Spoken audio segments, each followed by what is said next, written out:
السلام علیکم dear students, کیا حال ہیں آپ کے؟ آئی ایس بی فریم ورک سے متعلق لاسٹ لیکچر میں ہم نے کچھ گپ شپ لگائی تھی. کچھ سمجھ میں آیا یا کنفیوزڈ ہی رہے؟ میں تھوڑا سا آپ کو ریپیٹ کر دیتا ہوں وہ باتیں جو کہ میں نے لاسٹ لیکچر میں آپ کے ساتھ ڈسکس کی تھیں.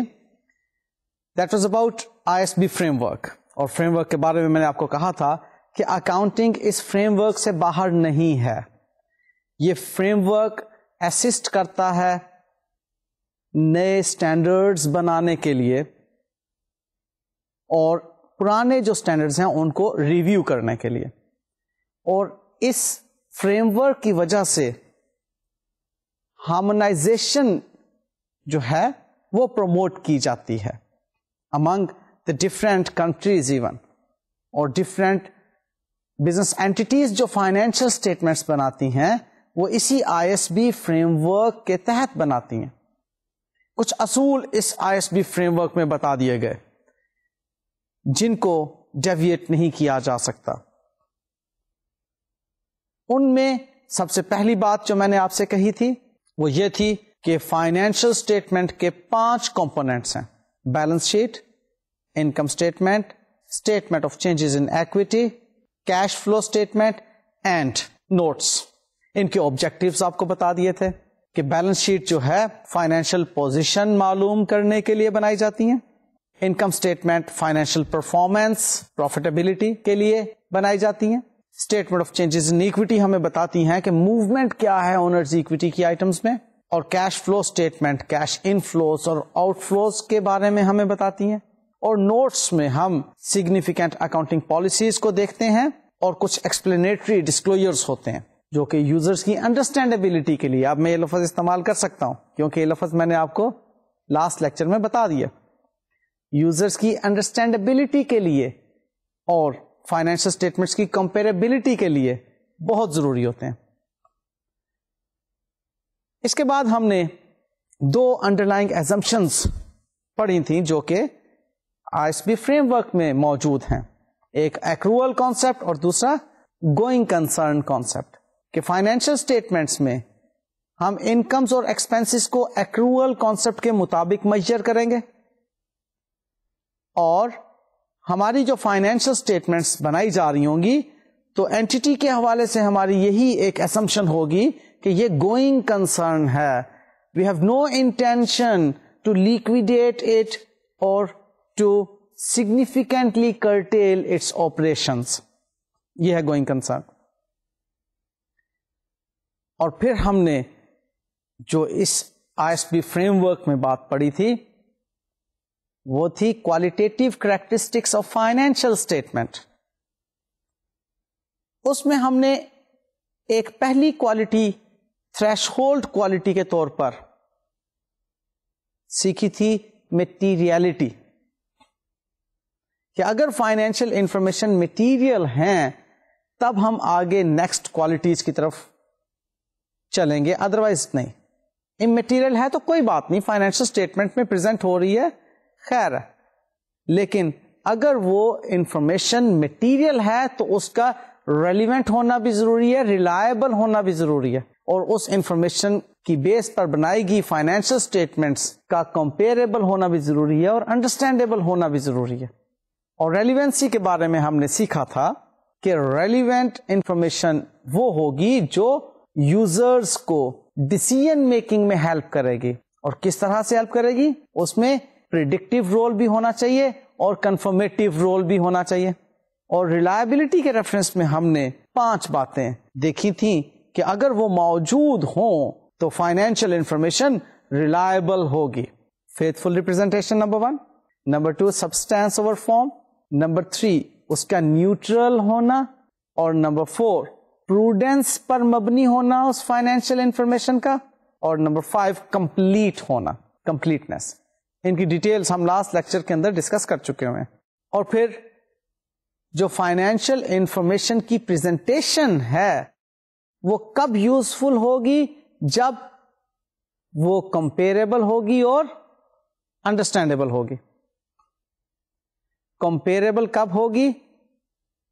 جب ہم اس کو ڈسکلوز کریں گے تمام انفارمیشن کو جو کہ ہم نے فائنینشیل اسٹیٹمنٹ بنانے کے لیے اپنائی ہیں. یعنی کہ پالیسیز ہیں تو ان کو ڈسکلوز کریں گے, اور جو بھی میتھڈز ہیں ان کو ڈسکلوز کریں گے, اور کنسسٹینسی ہوگی اس میں. اور دوسری بات انڈرسٹینڈیبل کب ہوگی؟ جب یوزرز ایبلٹی ہوگی اس کو انڈرسٹینڈ کرنے کی. یعنی کہ کچھ حد تک تو یوزرز اس قابل ہوں کہ وہ فائنینشیل اسٹیٹمنٹ کو جان سکیں کہ ہوتی کیا ہیں. ان کو اتنا تو پتا ہو کہ فائنینشیل اسٹیٹمنٹس میں فائنینشیل انفارمیشن موجود ہوں گی, اور پھر وہ بیلنس شیٹ میں سیلز کو نہ ڈھونڈ رہے ہوں, اتنا سا تو پتا ہو. اور پھر جو بھی انفارمیشن ہو اس کو کچھ حد تک وہ سمجھ سکیں. اس کے لیے اس کی ایگریگیشن اور کلاسیفیکیشن کی بات ہم نے لاسٹ لیکچر میں سیکھی تھی کہ وہ ہونا ضروری ہے. اور 3 کانسٹرینٹس میں نے آپ کو بتائی تھیں لاسٹ لیکچر میں, جو کہ انفارمیشن کے ریلیونٹ اور ریلائبل ہونے کے اوپر کانسٹرینٹس ہیں, لمیٹیشنس ہیں. ٹائملینس, کہ ہمارے پاس ٹائم محدود ہوتا ہے, اس ٹائم کے اندر ہم نے اس کے ریلیونٹ اور ریلائبل دونوں ہونے کو جج کرنا ہے. کاسٹ بینیفٹ انالیسس, کہ کہیں ہم اتنی کاسٹ انکر تو نہیں کر رہے کہ جتنے بینیفٹس ہی نہیں ہیں. اور پھر بیلنس امنگ دا کریکٹرسٹکس, کہ وہ ریلیونٹ بھی ہو ریلائبل بھی ہو. یہ نہیں کہ صرف ریلیونٹ ہی ہو ریلائبل نہ ہو, کیونکہ تب فائنینشیل انفارمیشن کا کوئی فائدہ نہیں. کہ جو مٹیریل فائنینشیل انفارمیشن ہے ریلیونٹ تو ہے ریلائبل نہیں ہے, یا ریلائبل ہے ریلیونٹ نہیں ہے. تو اب نیکسٹ بات جو آج میں نے آپ کو بتانی ہے وہ ہے فائنینشیل انفارمیشن کتنی طرح کی ہوتی ہیں, ان کے ایلیمنٹس کتنے ہیں. تو جی فائنینشیل انفارمیشن کے 5 ایلیمنٹس ہیں, جن میں سے 3 ایلیمنٹس فائنینشیل پوزیشن معلوم کرنے کے لیے استعمال کیے جاتے ہیں, اور 2 ایلیمنٹس فائنینشیل پرفارمنس کو معلوم کرنے کے لیے استعمال کیے جاتے ہیں. فائنینشیل پوزیشن آپ کو معلوم ہے کہ بیلنس شیٹ کے ذریعے سے حاصل ہوتی ہے, اور بیلنس شیٹ میں جو ایلیمنٹس ہم نے شو کرنے ہوتے ہیں وہ ہیں assets, liabilities and owners equity. آپ یہ چیز سوچ رہے ہوں گے کہ یہ تو ہم سب کچھ کر چکے ہیں, بیلنس شیٹ کو بنانا سیکھ چکے ہیں, یہ سر اب کیوں اس وقت ہمیں ایسٹس, لائبلٹیز اور اونرز ایکویٹی کی باتیں کر رہے ہیں. دیکھیں, آپ نے جو بنانا سیکھا تھا اس وقت صرف ایسٹس کو آئیڈینٹیفائی کیا اور آپ نے پریزنٹ کر دیا. ایسٹس کے ڈیپ کانسیپٹس آپ کو اس وقت نہیں بتائے تھے. لائبلٹیز آپ نے پریزنٹ کر دی, اونرز ایکویٹی آپ نے آئیڈینٹیفائی کی, ٹرائل بیلنس سے اٹھا کر بیلنس شیٹ میں رکھ دی. اب آپ کو جو فریم ورک سے بیس کرتی ہوئی باتیں بتائی جا رہی ہیں, اس سے آپ کو حقیقت پتا چل رہی ہے کہ اچھا فائنینشیل اسٹیٹمنٹس کیوں بنائی جاتی ہیں. فائنینشیل اسٹیٹمنٹس میں فائنینشیل انفارمیشن کی کریکٹرسٹکس کیا ہوتی ہیں, اور پھر فائنینشیل انفارمیشن کے اچھا یہ ایلیمنٹس ہیں, ان کو ہم ایلیمنٹس کہتے ہیں. اب دیکھیں, ان سے باہر فائنینشیل اسٹیٹمنٹ ہرگز نہیں ہوگی. یعنی کہ یہی ایلیمنٹس ہوں گے جو فائنینشیل اسٹیٹمنٹس کو بنانے کے لیے استعمال ہو رہے ہوں گے.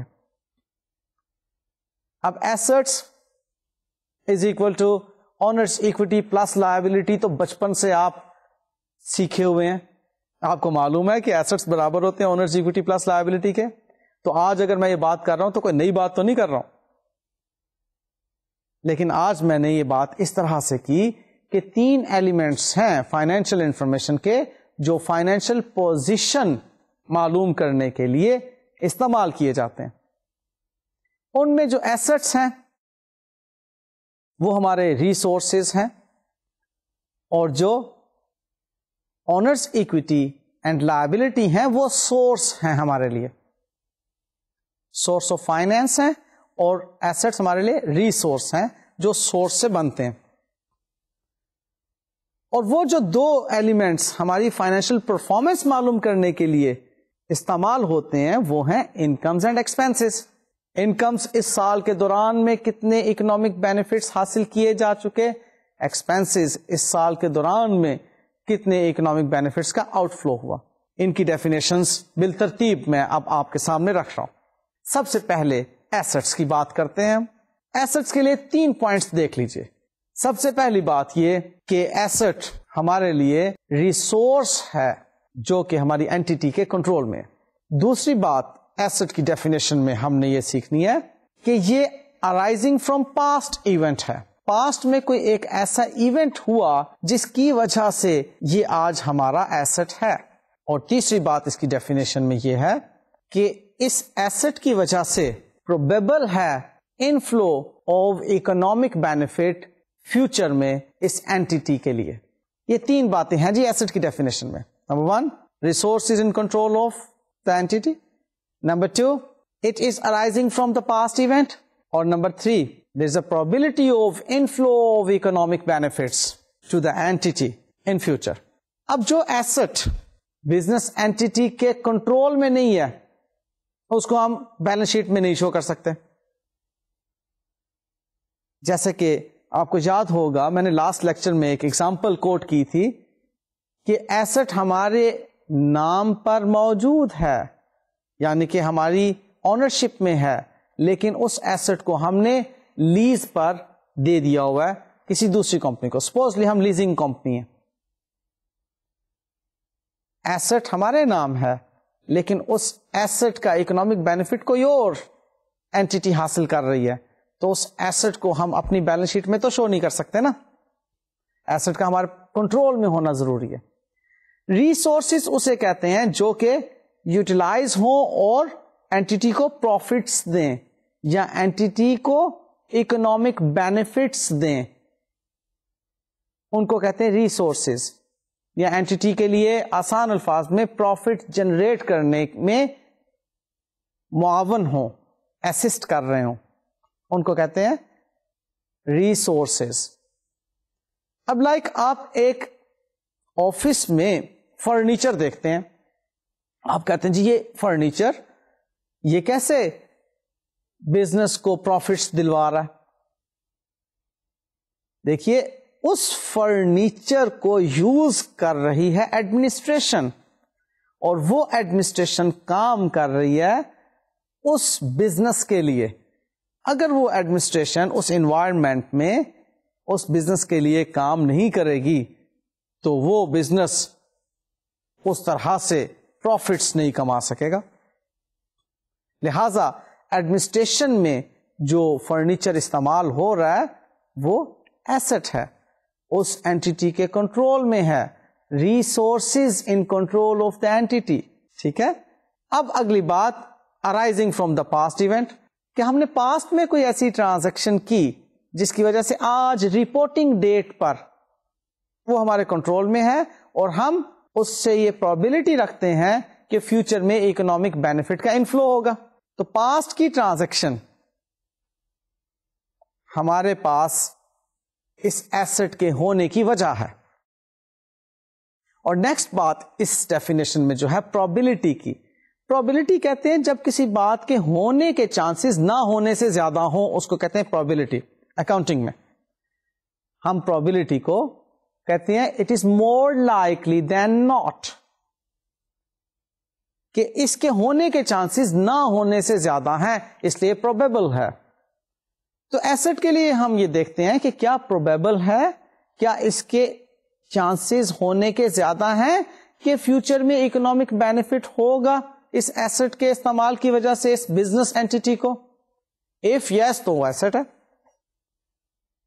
تو جی ایسٹ کی ڈیفینیشن میں یہ تینوں باتیں ہم نے دیکھ لی کہ ایسٹ وہ ہوگا جو بزنس اینٹیٹی کے کنٹرول میں ہوں گے, resources arising from past event ہوں گے, اور ان کے ساتھ ایک پروبیبلٹی جڑی ہوئی ہوگی کہ فیوچر میں اکنامک بینیفٹ ہوگا اس اینٹیٹی کو. اب یہ فریم ورک نے ایک ڈیفینیشن دے دی ایسٹ کی. اب جتنے بھی اسٹینڈرڈز بن گئے یا بنے گے یا ریویو ہوں گے ایسٹ سے متعلق, ان میں اس ڈیفینیشن کا پورا ہونا ضروری ہے. بھلے وہ ٹینجیبل ایسٹس ہوں, بھلے وہ انٹینجیبل ایسٹس ہوں, بھلے وہ کوئی انویسٹمنٹس ہوں, بھلے گڈ ول کو ایسٹ کے طور پر شو کرنے کی بات ہو رہی ہو, اگر یہ تینوں باتیں اس میں موجود ہوں گی تو اس کو ہم ایسٹ کے طور پر بیلنس شیٹ میں لے کر آئیں گے. یعنی کہ ڈیفینیشن کا پورا ہونا ضروری ہے کسی بھی آئٹم کو ایسٹ قرار دینے کے لیے. اب ہم چلتے ہیں لائبلٹیز کی طرف.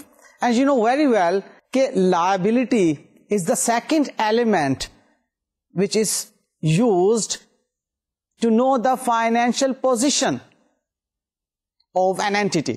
Like balance sheet کے اندر ہمارے پاس assets ہیں, liabilities ہیں اور owners equity ہیں. اب اس liability کی definition کو دیکھیے پلیز کہ liability is a present obligation of the entity arising from past event, the settlement of which is expected to result in an outflow from the entity of resources embodying economic benefits. In fact, liability is a present obligation. اس کے اندر بھی اب اسی طرح asset کی طرح 3 points ہوں گے جنہیں آپ نے خاطر میں لانا ہے, جس پر آپ نے کنسنٹریٹ کرنا ہے. جس طرح ایسٹ میں آپ نے دیکھا تھا کہ resources in control arising from past event or for which there is a probability of inflow of economic benefits in future. اب اسی طرح لائبلٹیز میں بھی ان 3 پوائنٹس کو آپ دیکھیے. Number 1, it is a present obligation. Number 2, it is arising from the past event. It results from a past event. Past میں کچھ ایسا ہو چکا ہے جس کی وجہ سے آج یہ ہماری obligation ہے, اور for which there is a probability of outflow of resources from the entity, جن کے لیے کہ ہم سمجھتے ہیں کہ اگر وہ آؤٹ فلو نہ ہوتا تو اس اینٹی کو اکنامک بینیفٹ پہنچتا, embodying economic benefits for the entity. So یہ تینوں پوائنٹس present obligation کا ہونا, present means reporting date, یہ چیز یاد رکھیے گا. When we talk about present obligation, تو it means کہ obligation on reporting date. Supposedly ہم 3rd month کے اینڈ پر رپورٹ کر رہے ہیں, اور اس رپورٹ میں ہم نے اگر لائبلٹی کو شو کرنی ہے تو وہ 3rd month کے and per supposedly that is 31st of March, تو 31st of March کو جو ہماری اوبلیگیشن ہوگی وہ اس کی بیلنس شیٹ میں نظر آئے گی. یعنی کہ present obligation means obligation on the date of reporting. اگر ہم 1 سال کے بعد, یعنی کہ پچھلے سال ہم نے بیلنس شیٹ بنائی تھی, اب 1 سال کے بعد دوبارہ ہم بیلنس شیٹ بنا رہے ہیں, تو وہ جو سال کی لاسٹ ڈیٹ ہے جسے آپ بیلنس شیٹ ڈیٹ کہتے ہیں, اس بیلنس شیٹ ڈیٹ پر, اس کلوزنگ ڈیٹ پر جو ہماری اوبلیگیشن ہے, that is our present obligation. So اس پریزنٹ اوبلیگیشن کا ہونا شرط ہے لائبلٹی ہونے کے لیے, اور وہ لائبلٹی ارائز ہوئی ہو یا ریزلٹ ہو کسی پاسٹ ایونٹ کا. پاسٹ میں ہم کوئی ٹرانزیکشن کر چکے ہیں, یا تو ہم نے کوئی لون لیا, یا ہم نے کوئی سپلائیز کی, گڈس پرچیز کی, یا کوئی سروسز پرچیز کی, for which we are under obligation. اور اوبلیگیشن کیا ہے کہ we have to settle this obligation. یہ ڈیٹ یا یہ قرض یا یہ ہمارے اوپر ٹریڈ پیبل کی جو اوبلیگیشن ہے, اسے ہم نے سیٹل کرنا, اور اس کی سیٹلمنٹ کے لیے 3rd پوائنٹ یہ پروبیبلٹی ہے کہ there will be an outflow of resources from the entity in future. اور وہ ریسورسز کون سے ہیں؟ for which the entity has economic benefits. یعنی کہ اینٹیٹی اگر وہ ریسورسز آؤٹ فلو نہ کرے تو ان ریسورسز نے اینٹیٹی کو اکنامک بینیفٹ پہنچانا تھا. سو یہ ہے لائبلٹی. ایسٹ کی ڈیفینیشن ہمیں کلیئر ہو گئی. یہ I S P frame work ہمیں ڈیفائن کرتا ہے ایسٹس کیا ہیں, لائبلٹیز کیا ہیں, اور آگے بھی میں مزید آپ کو اونرز ایکوٹی, انکم اور ایکسپینسز کی طرف بھی لے کر آنے لگا ہوں. دیکھیں آل دو آپ نے بچپن سے یہ کام کرنا سیکھا ہوا ہے, بچپن مینس جب سے اکاؤنٹنگ پڑھنا سیکھی تھی اس وقت سے آپ نے ایسٹ کی پہچان سیکھ لی ہوئی ہے, آپ نے لائبلٹیز کو پہچاننا سیکھ لیا ہوا ہے, انکم ایکسپینسز آپ جانتے ہیں, اونرز اکویٹی کی آئٹمز آپ جانتے ہیں کہ کیپٹل ہوتا ہے اور ریزروز ہوتے ہیں. لیکن اس سٹیج پر اب آپ کو کمپنی فائنل اکاؤنٹس بھی پڑھا چکنے کے بعد, جبکہ سمجھتا ہے ایک اسٹوڈنٹ کہ جی مجھے بس اکاؤنٹنگ آ گئی, میں تو سول پروپرائٹرشپ کی اکاؤنٹنگ بھی کر سکتا ہوں, میں تو پارٹنرشپ کے لیول کی بھی اکاؤنٹنگ کرنے کے قابل ہوں, اور کمپنی لیول کی اکاؤنٹنگ نو میٹر. اب اس سٹیج کے بعد آپ کو یہ ٹیکنیکل باتیں سمجھانے کا مقصد یہ ہے کہ اکاؤنٹنگ ابھی اس سے آگے بہت زیادہ ہے. اب آپ نے اس کو آگے کی طرف دیکھنا ہے, اور یاد رکھیے گا آپ سے اسپیشلی ایک بات میں کرتا چلوں کہ اب سے آن ورڈ جب آپ کے سلیبس کے اندر ہم نے باتیں کرنی ہیں اس میں انٹرنیشنل فائنینشیل رپورٹنگ اسٹینڈرڈ کی باتیں کرنی ہیں, انٹرنیشنل اکاؤنٹنگ اسٹینڈرڈز کی باتیں کرنی ہیں. اب ان باتوں میں آپ کو آئی ایس بی فریم ورک کی جھلک ضرور نظر آئے گی. انفیکٹ میں آئی ایس بی فریم ورک کو بعض اوقات یوں کہہ دیا کرتا ہوں کہ یہ اسٹینڈرڈز کی ماں ہے, کیونکہ اسٹینڈرڈز تمام آئی ایس بی فریم ورک سے گائیڈنس لے کر بنائے گئے ہیں. اس لیے آئی ایس بی فریم ورک کو بہت اہمیت حاصل ہے اکاؤنٹنگ میں. تو وہی آئی ایس بی فریم ورک ہمیں اکاؤنٹنگ ایلیمنٹس جب بتا رہا ہے, فائنینشیل انفارمیشن کے ایلیمنٹس جب بتا رہا ہے, تو ہمیں اس کی ڈیفینیشن کو ذہن میں رکھنا ہے, اور جب بھی کبھی ایسٹ کو آئیڈینٹیفائی کرنا ہے یا لائبلٹی کو آئیڈینٹیفائی کرنا ہے یا باقی کی آئٹمس کو آئیڈینٹیفائی کرنا ہے, تو ہم نے ڈیفینیشن کے مطابق آئیڈینٹیفائی کرنا ہے. اگر وہ اس ڈیفینیشن پہ پورا اترتی ہیں تو ویل اینڈ گڈ, ادروائز وہ ایسٹ نہیں ہے, وہ لائبلٹی نہیں ہے, وہ انکم نہیں ہے, ایکسپینس نہیں ہے, اکویٹی کی آئٹم نہیں ہے. ٹھیک ہے جی. اب ہم اگلی بات کریں گے اور وہ بات ہوگی آنرز ایکویٹی سے متعلق. آنرز ایکویٹی معلوم ہے جی کیپٹل ہوتا ہے جو انٹروڈیوس کیا شیئر ہولڈرز نے یا آنرز نے اینٹیٹی کے اندر, پھر جو پروفٹ بزنس نے کمایا وہ ہوتا ہے, اور جو ڈسٹریبیوٹ کر دیا وہ مائنس کر دیا گیا. یہ تو وہ بات ہے جو کہ آپ نے بچپن میں سیکھی تھی. اس کو technically I S B framework کیسے ڈیفائن کرتا ہے؟ وہ کہتا ہے کہ it is the residual interest in the assets of the entity after deducting all its liabilities. یعنی کہ آنرز ایکویٹی کی جو ڈیفینیشن ابھی ہم نے سیکھی, اس ڈیفینیشن کو اگر آپ وہ پہلے سے سیکھی ہوئی ایکویشن کے مطابق دیکھیں تو وہ ایکویشن جو بیلنس شیٹ کی ایکویشن تھی, assets is equal to owners equity plus liability, اور اس میں اگر آنرز ایکویٹی کو معلوم کرنا ہے تو owners equity is equal to assets minus liabilities. تو اس ڈیفینیشن میں بھی تو آپ نے یہی سیکھا کہ owners equity is the residual interest in assets after meeting all of its liabilities, کہ آپ نے ایسٹس میں سے تمام لائبلٹیز کو اگر مائنس کر دیا, یوں کہہ لیجئے کہ ایسٹس آپ نے ریئلائز کیے اور تمام لائبلٹیز اس میں سے آپ نے پے کر دی, تو باقی جو بچا وہ کس کا ہے؟ آنر کا. ٹھیک ہے نا. آپ نے ایسٹس تھے آپ کے پاس 100 روپے کے, آپ نے بیچے, وہ بکے 140 روپے کے. لائبلٹیز آپ کے پاس تھی سپوزلی 50 روپے کی, وہ ساری کی ساری آپ نے 50 روپے میں ہی پے کر دی. واٹ لیفٹ 90 روپیز کس کے ہیں؟ آنر کے. تو یہ ہے آنرز ایکویٹی کی ڈیفینیشن جو آئی ایس بی فریم ورک کے مطابق ہے. اس میں بلا شبہ جو آنر نے کنٹریبیوٹ کیا وہ آنرز ایکویٹی ہے, جو پروفٹ کمائے ریزروز کی شکل میں وہ آنرز ایکویٹی ہے. وہ ساری چیزیں ہم نومیریکلی سیکھ بھی چکے ہوئے ہیں. لیکن فریم ورک ہمیں یہ بات کیوں کرتا ہے کہ ریزیڈوئل انٹرسٹ کی طرف دیکھیں؟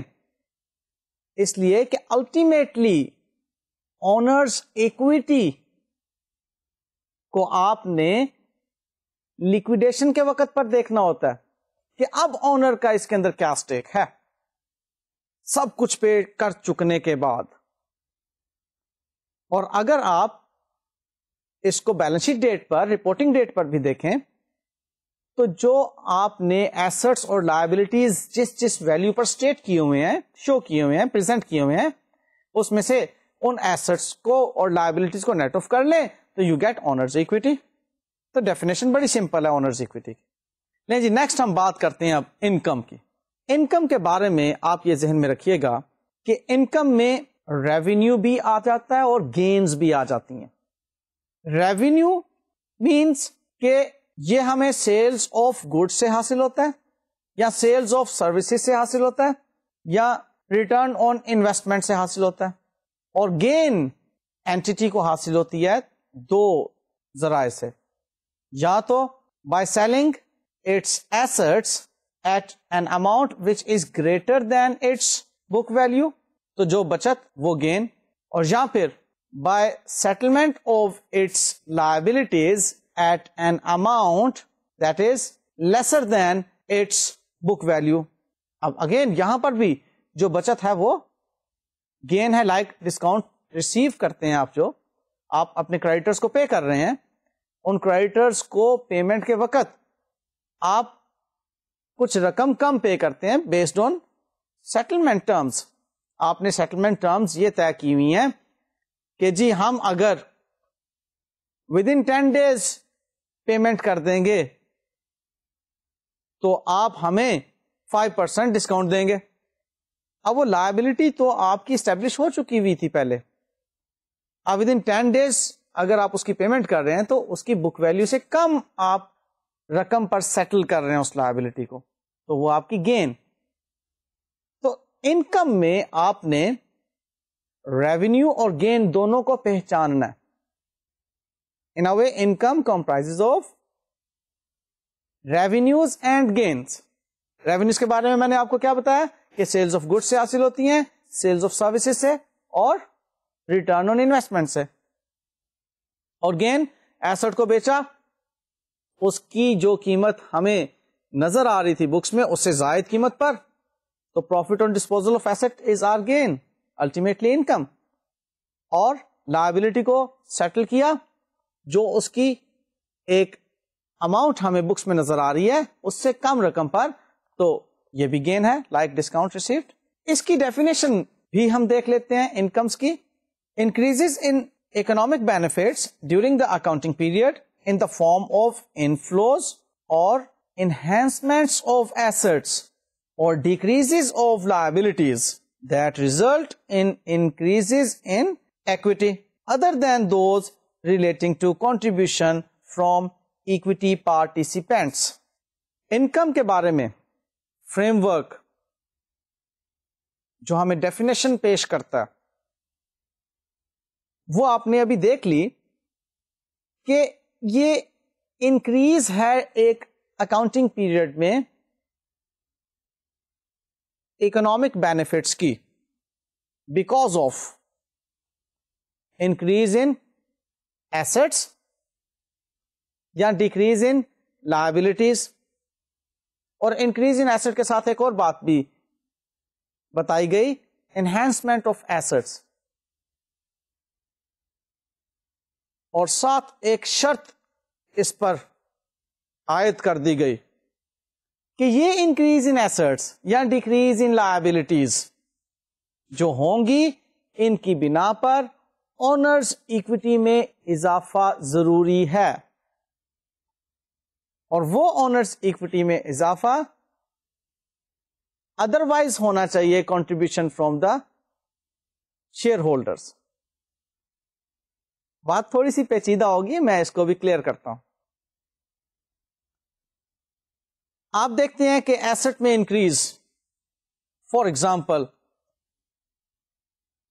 آپ نے لون لیا تو بینک بیلنس ایسٹ میں انکریز, کیا یہ آپ کی انکم ہوگی؟ نیور. اس لون لینے کی صورت میں اونرز ایکوٹی میں کوئی انکریز نہیں ہو رہی.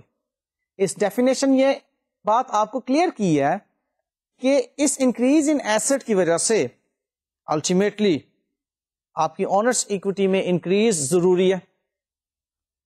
لہذا آپ نے لون لیا, ٹھیک ہے, انفلو ہوا, ایسٹس انکریز کیے, لیکن ultimate increase in honours equity نہیں ہے.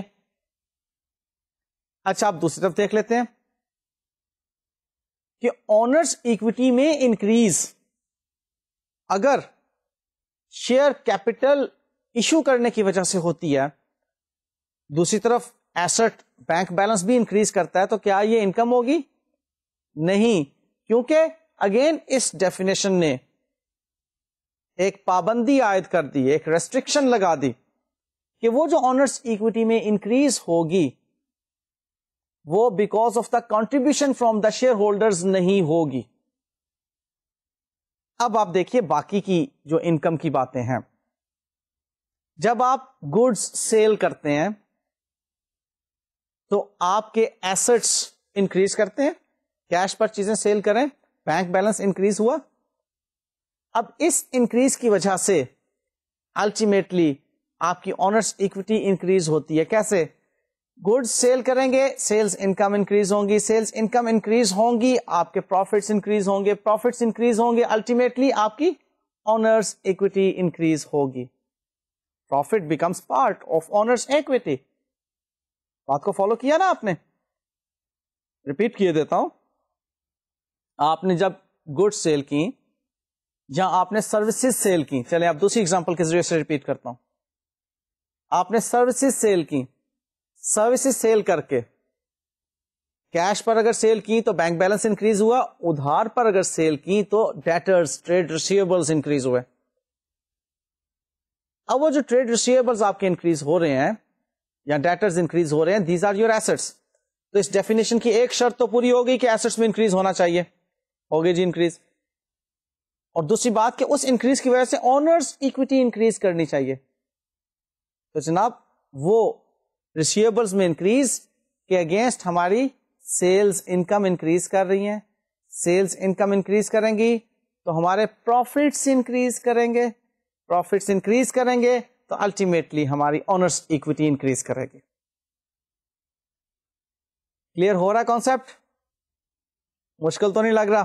دیکھیں ان چیزوں کو آپ پہلے سے سیکھی ہوئی چیزوں پر اپلائی کریں گے تو مشکل نہیں لگے گا. اگر اس کو اس طرح سمجھیں گے کہ جی پتہ نہیں کوئی نئی تھیوری پڑھ رہے ہیں تو پھر تو آپ پریشان ہوں گے.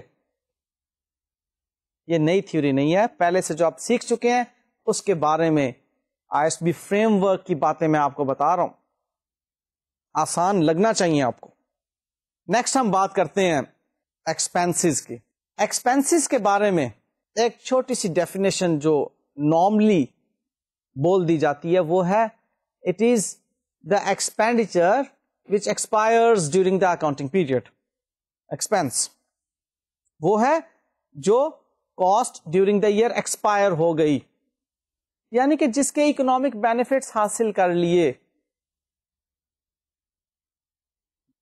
اس کاسٹ کے انکر ہونے کی بنا پر اگر ایک سال میں اکنامک بینیفٹ حاصل کر لیے تو وہ ایکسپینس ہو گئی کاسٹ. اگر اس نے اکنامک بینیفٹس آپ کو نیکسٹ اکاؤنٹنگ پیریڈ میں دینے ہیں تو وہ ایکسپینس نہیں ہے, وہ ایسٹ ہے. کیونکہ ایسٹ کے بارے میں ہمیں معلوم ہے کہ اس کے اکنامک بینیفٹس ہمیں اگلے اکاؤنٹنگ پیریڈ میں ملتے ہیں, کچھ اس میں کچھ اگلے میں اور فیوچر میں بھی ملتے چلے جا رہے ہوتے ہیں. ایسٹس کی ڈیفینیشن تو یہ تھی نا کہ فیوچر میں پرابیلٹی ہے اس کے اکنامک بینیفٹس ملنے کی. ایسٹ کو آپ نے فیوچر کے ساتھ ریلیٹ کیا, ایکسپینس کو آپ اکاؤنٹنگ پیریڈ کرنٹ ایئر کے ساتھ ریلیٹ کریں گے. صرف اور صرف اسی سال میں اکنامک بینیفٹ پہنچ گئے اور وہ ایکسپائر ہو گیا.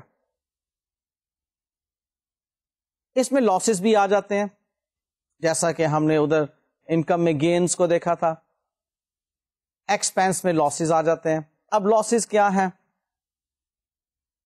آپ نے ایسٹس کو ان کی بک ویلیو سے کم پر اگر سیل کیا, ڈسپوز آف کیا, تو وہ آپ کو لاس ہو گیا. لائک 100 روپے کا ایسٹ آپ 70 روپے میں سیل کرتے ہیں تو 30 روپیز از یور لاس.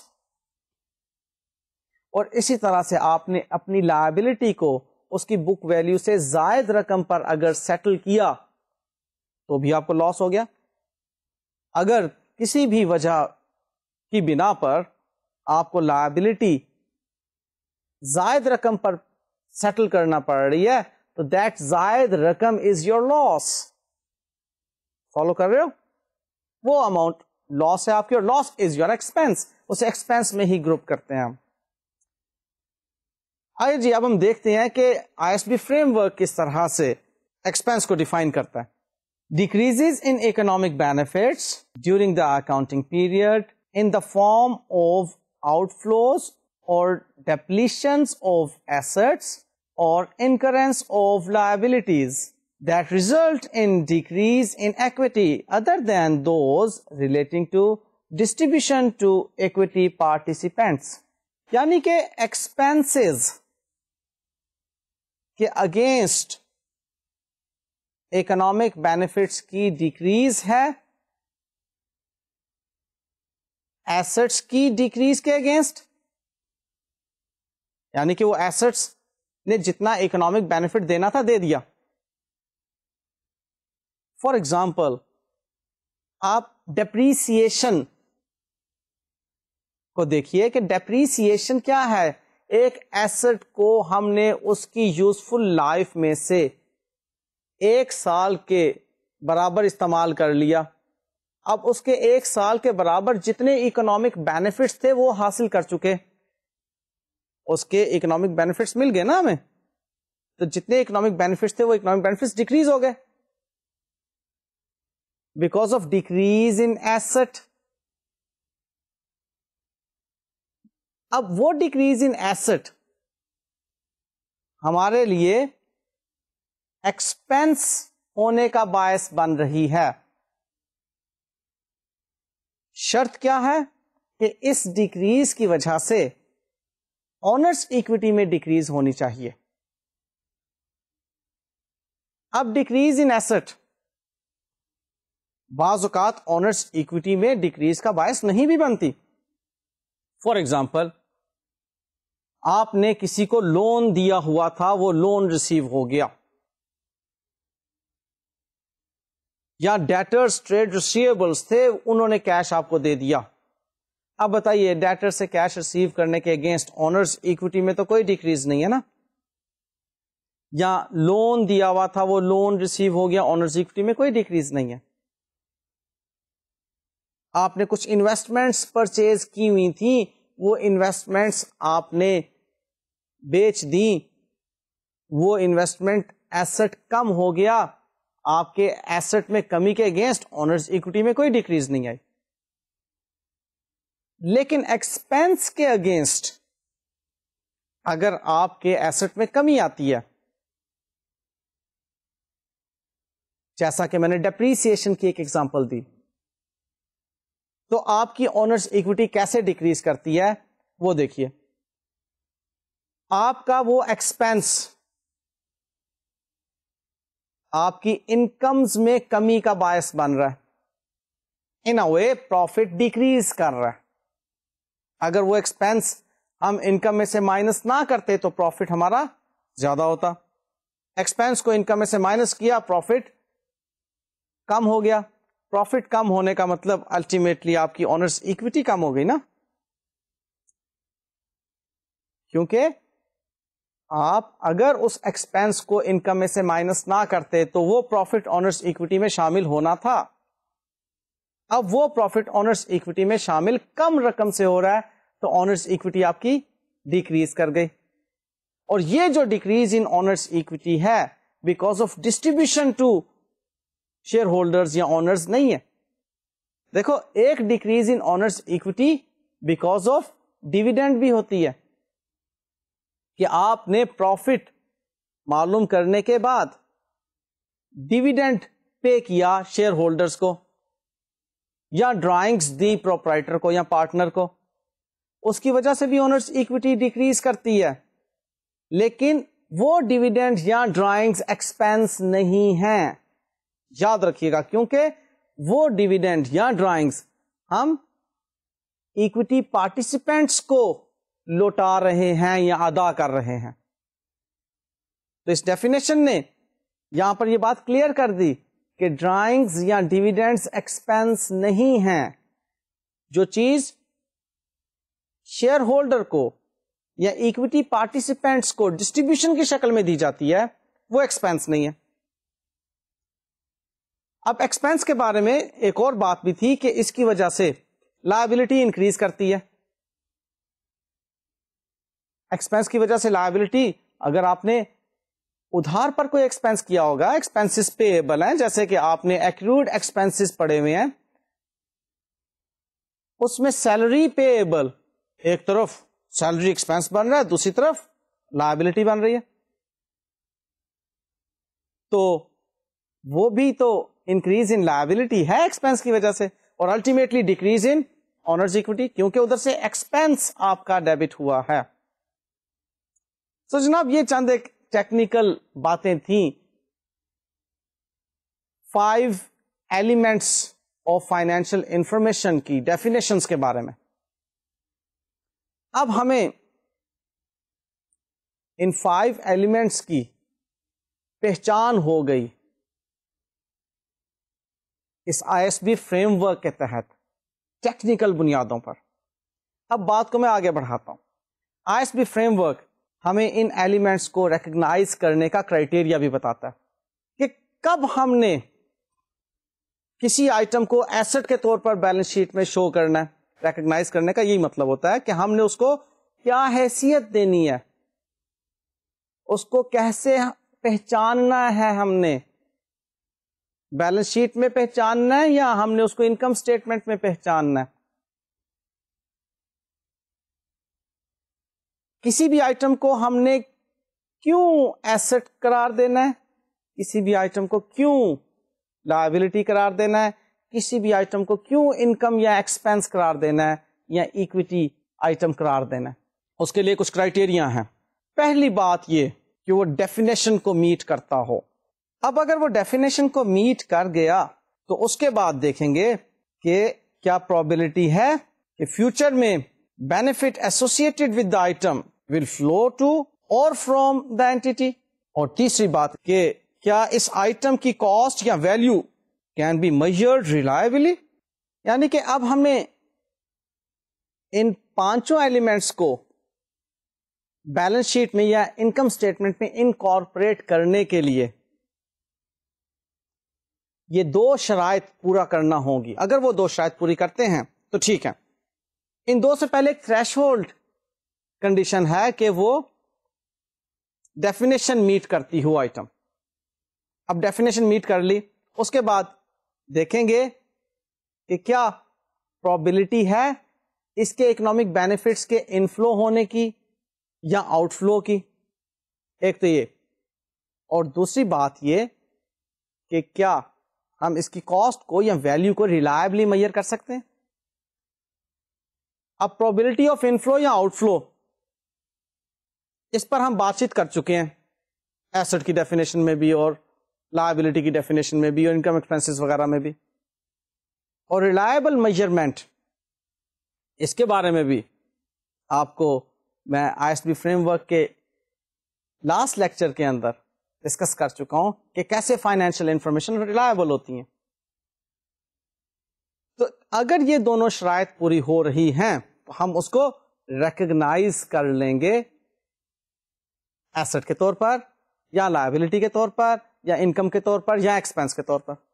اب نیکسٹ بات آتی ہے اس ISB فریم ورک میں میجرمنٹ کی, کہ ہم نے ان آئٹمس کو میجر کس ویلیو پر کرنا ہے. میجرمنٹ کا مطلب ہوتا ہے to give value. Balance sheet میں ریکگنائز کرنا ہے ایسٹ کو, ٹھیک ہے جی کرنا ہے, اس کو قیمت کیا دینی ہے. میجرمنٹ کے لیے ہمارے پاس 4 بیسز ہیں. اب ان 4 بیسز کو ہم آپ کے سلیبس میں نہیں رکھ سکتے, لیکن آپ کو ایٹ لیسٹ اتنا بتا سکتے ہیں کہ 4 بیسز ہیں.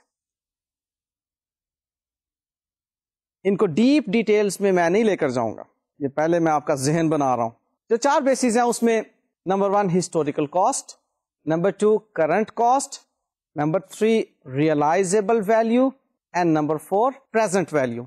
اس میں آپ فی الحال اتنی سی بات ذہن میں رکھیے کہ ہم فائنینشیل اسٹیٹمنٹس جو بناتے ہیں وہ ہسٹوریکل کاسٹ کنونشن پہ بناتے ہیں. اور ہسٹوریکل کاسٹ کیا ہے؟ وہ ویلیو جو ٹرانزیکشن میں انٹر ہونے کے وقت ڈٹرمن کی گئی تھی. جب آپ نے ٹرانزیکشن کی تھی تو اس وقت جو ویلیو ڈٹرمن کی تھی وہ ہسٹوریکل کاسٹ ہے. بہت آسان بات سمجھنے کے لیے آپ ایک ایگزامپل یوں دیکھ لیجئے کہ آپ نے آج سے 10 سال پہلے شاپ پرچیز کی تھی جس میں آپ اس وقت کاروبار کر رہے ہیں. وہ شاپ اس وقت 10 لاکھ روپے کی تھی. آج وہ شاپ 50 لاکھ روپے کی ہے اگر آپ اسے پرچیز کریں. تو 10 لاکھ روپے اس شاپ کی ہسٹوریکل کاسٹ ہے. آپ بیلنس شیٹ میں اس کو اس کی ہسٹوریکل کاسٹ پر ہی شو کریں گے. ٹھیک ہے, ہسٹوریکل کاسٹ سمجھ میں آ گئی آپ کو.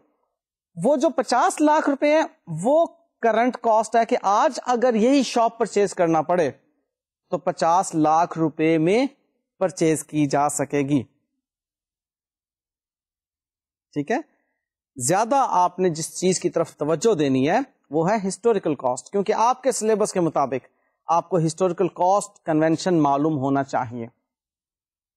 یا اس کے ساتھ کرنٹ کاسٹ میں نے آپ کو بتا دی, اور ریئلائزیبل ویلیو کے بارے میں بھی اسی ایگزامپل میں سے ہم بات نکال لیتے ہیں کہ اب آپ ارادہ کرتے ہیں کہ اس کو میں نے بیچ دینا شاپ کو. جب آپ بیچتے ہیں تو آپ کو 45 لاکھ روپے ملتے ہیں اس کے تمام خرچے وغیرہ لیس کر کے. اگر پرچیز کرتے ہیں اسی طرح کی شاپ اسی بلڈنگ میں اسی لوکیشن میں تو سپوزلی 50 لاکھ روپے کی پرچیز ہوتی ہے. اگر سیل کرتے ہیں تو 45 لاکھ روپے میں وہ سیل ہوتی ہے. تو وہ جو سیل کرنے سے آپ کو ملے گی رقم وہ ریئلائزیبل ویلیو ہے. سمجھ میں آ رہی بات؟ Historical cost 10 lakh, current cost 50 lakh, realisable value 45 lakh. اور پریزنٹ ویلیو کو سمجھنے کے لیے اگر آپ نے فائنینشیل مینجمنٹ پڑھی ہوئی ہے تو آپ کو آسانی سے سمجھ آ جائے گی. اگر نہیں پڑھی ہو تو یہ ٹائم نہیں ہے اس وقت کہ میں آپ کو پریزنٹ ویلیو سمجھا سکوں, اس لیے میں پریزنٹ ویلیو پر فی الحال خاموشی اختیار کر رہا ہوں اور صرف اتنی سی بات کر رہا ہوں کہ فیوچر میں جو کیش فلوز آپ کو ریسیو ہوں گی ان کو آپ ڈسکاؤنٹ کر لیں تو پریزنٹ ویلیو آ جاتی ہے. سمجھ میں نہیں آئی ان اسٹوڈینٹس کو جنہوں نے پہلے فائنینشیل مینجمنٹ نہیں پڑھی ہوئی؟ جنہوں نے پہلے پڑھی ہوئی ہے ان کو سمجھ آ گئی کہ پریزنٹ ویلیو کیا ہے, ڈسکاؤنٹڈ کیش فلو. تو جن کو سمجھ نہیں آئی بالکل پریشان نہیں ہو, آپ کے سلیبس میں پریزنٹ ویلیو کو کیلکولیٹ کرنا نہیں ہے. لیکن چونکہ میں فریم ورک پڑھا رہا ہوں تو فریم ورک کو پڑھاتے ہوئے مجھے آپ کو بتانا ہے کہ جی 4 بیسز ہیں فائنینشیل انفارمیشن کو میجر کرنے کی. وہ آپ یاد کیجئے. Number 1 historical cost, number 2 current cost, number 3 realisable value, اور نمبر 4 پریزنٹ ویلیو. آخری ایک بات جو کہ I S B framework میں ڈسکس ہوئی ہے وہ ہے کیپٹل مینٹیننس کے بارے میں. کیپٹل مینٹیننس کا مطلب ہے کہ جو اوپننگ ڈیٹ کو کیپٹل تھا وہی کلوزنگ ڈیٹ کو کیپٹل ہے یا اس سے زائد ہے. اب یہ بات چونکہ آپ سنگل انٹری پیچھے پڑ چکے ہیں بڑی آسانی سے سمجھ آ جائے گی کہ اگر کلوزنگ کیپٹل اوپننگ کیپٹل سے زائد ہے, سپوزلی کوئی ڈرائنگز نہیں ہے, تو جتنا وہ ایڈیشن ہے وہ بیکاز آف پروفٹس ہے. تو کیپٹل مینٹیننس میں 2 فردر کانسیپٹس ہیں, ایک فائنینشیل کیپٹل مینٹیننس اور دوسرا physical capital maintenance. Financial capital maintenance تو وہ ہے جو کہ مانیٹری ویلیو میں آپ دیکھتے ہیں. سپوزلی 100 روپے کا آپ کا انیشل کیپٹل تھا اور آج وہ 120 روپے کا کیپٹل ہے کلوزنگ ڈیٹ پر, تو 20 روپے جو آپ کا پروفٹ ہے کیپٹل مینٹینڈ ہے. اب فزیکل کیپٹل مینٹیننس کی ایگزامپل لیجئے. جب آپ نے بزنس سٹارٹ کیا تھا اس وقت 100 روپے میں سپوزلی 2 مشینز پرچیز کی جا سکتی تھیں, 50 روپے کی ایک مشین تھی. 1 سال گزرنے کے بعد مشین کی قیمت 65 روپیز ہو گئی, تو اس کا مطلب ہے کہ ہمیں 130 روپیز کا کیپٹل ریکوائرڈ ہے فزیکلی مینٹینڈ ہونے کے لیے. فزیکل کیپٹل مینٹیننس کی بات کر رہا ہوں. فائنینشیل کیپٹل مینٹیننس تو 101 روپیہ یا 100 روپیہ بھی ہو جاتا ہے تو فائنینشلی کیپٹل مینٹینڈ ہے. فزیکلی کیپٹل کب مینٹین ہوگا؟ جب اتنی ہی کوانٹٹی جتنی ایک سال پہلے ہم اس سے پروڈیوس کر سکتے تھے اتنی ہی کوانٹٹی آج بھی ہم اس سے پروڈیوس کر سکیں. تو اگر ہمارا کیپٹل 130 روپیز سے کم ہے, سپوزلی 120 روپیز ہے, تو فائنینشلی تو مینٹینڈ ہے لیکن فزیکلی وہ مینٹینڈ اس لیے نہیں ہے کہ 130 روپیز 65 پلس 65 دو مشین پرچیز کرنے کے لیے ریکوائرڈ ہے ہمیں, کہ دو مشین کے جتنا کیپٹل اوپننگ ڈیٹ پر تھا اور دو مشین کے جتنا کیپٹل کلوزنگ ڈیٹ پر ہوگا تو ہم کہیں گے کہ کیپٹل فزیکلی مینٹینڈ ہے. فالوڈ؟ بس یہیں پر ختم. یہ تھا جناب آپ کا ISB فریم ورک, جس میں کہ آپ نے انتہائی بنیادی باتیں سیکھی, اور یہ وہ باتیں ہیں جن سے روشنی لیتے ہوئے international accounting standards, international financial reporting standards maintain ہوتے ہیں اور ایون ریوائز بھی ہوتے ہیں, اور انہی پر بیس کرتے ہوئے فائنینشیل اسٹیٹمنٹس بنائی جاتی ہیں تاکہ ہارمنی ہو ہر اینٹیٹی کی فائنینشیل اسٹیٹمنٹ میں. اس سے نیکسٹ جو ہمارے لیکچرز ہوں گے اس میں میں نے آپ کو انٹرنیشنل اکاؤنٹنگ سٹینڈرڈز کی طرف لے کر جانا ہے, اس لیے ذہن بنا لیجئے کہ اب باتیں زیادہ تر تھیوریٹیکل ہوں گی. مجھے آپ اجازت دیجیے. اللہ حافظ.